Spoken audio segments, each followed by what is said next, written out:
Hi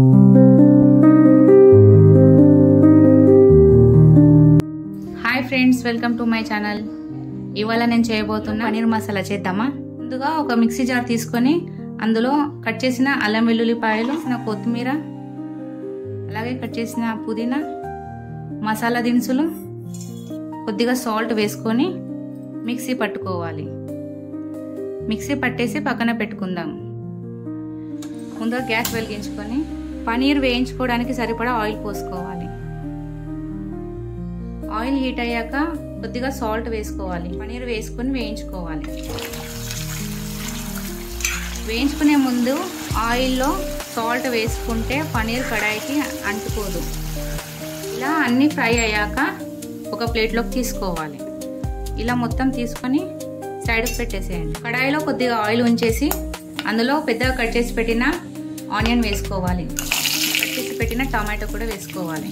ఇది ఉడికేంత వరకు మూత పెట్టేసుకుందాం.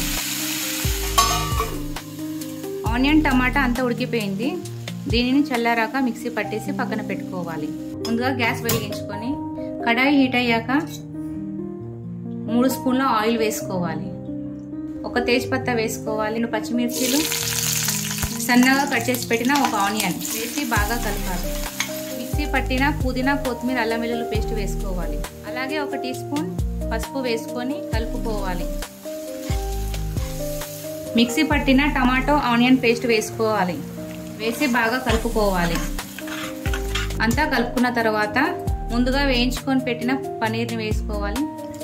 కారం, టేస్ట్కి సరిపడా సాల్ట్ వేసుకోవాలి. అంతా ఒకసారి బాగా కలుపుకోవాలి.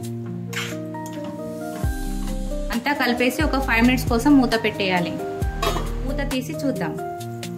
ఇప్పుడు గ్రేవీ కోసం కొద్దిగా వాటర్ పోసుకోవాలి. వాటర్ పోసుకున్న తర్వాత కలపండి. ఇప్పుడు 5 మినిట్స్ కోసం గ్యాస్ని హై ఫ్లేమ్లో పెట్టి మూత పెట్టేద్దాం. ఇప్పుడు మూత తీసి చూద్దాం.